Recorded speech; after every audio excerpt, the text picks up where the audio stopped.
Willie D Live. The time to seize control is when you are at the top of your game, and that's something that I didn't catch. And I almost missed it myself because I was like, I didn't want to be the old bitter dude. Exactly. I didn't want to be that dude. So I was like, instead of just complaining about everything, I dropped the ball. Let me come back and cut out a piece of this pie for myself.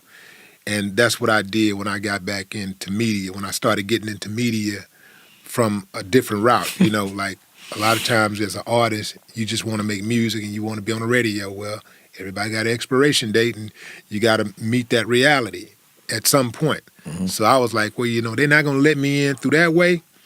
Let me go around here and reinvent myself and bring and usher in a whole new audience of people who, because the people that love me, that mess with me for real, they're going to be there no matter what. Yeah.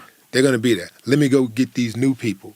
Garner some new fans. Let me bring the new ones in and then put this information out there. And that's how I build the following that I have. Yeah, and I have a say-so in what go on in hip-hop now. I got a say-so in what goes on in black media now. You know you Willie D, right? I'm going to say this, man. One thing, I'm going to give you a bushel of roses right now. The first time I ever met Willie D, we was at a club on the North Side. It might have been called the North Side. It didn't change so many times.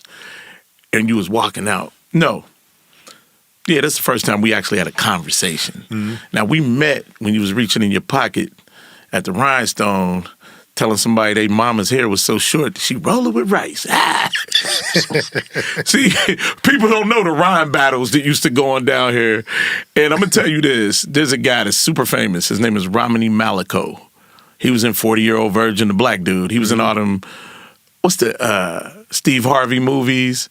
The quirky little black dude. He was dating Megan Good. What is it? Think Like a Man. He's in them movies. Anyway, Rom from New York. That boy went to high school in Baytown, and he was in a group called the College Boys.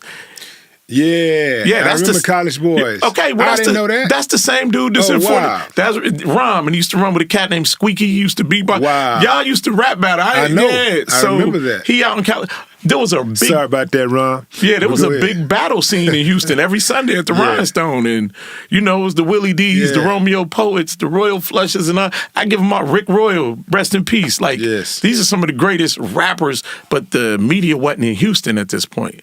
Yeah. But Will, I got partners in California that, as a matter of fact, they say your lyrics, and you don't even remember them. You just said some wild stuff, but we got Willie D at the top of the charts as being, when you analyze every lyric ever said, you probably the truest. And if you said these guys is 80% of what they talking about, 90, yeah, you up there in them 90s because I saw Will in action. But the one thing, like I said, them Rhinestone battles is epic. But you was going to the North Side. I was out Southwest at the time. When we was talking, you was coming out of the North Side. You had the medallion on, the African medallion. And Ghetto Boys y'all was getting it cracking. I think it was Lil J's birthday one year, and he diamond necklaces and all that. And they was like, Will, where your gold chain at? I said, damn, Will, you don't rock no G?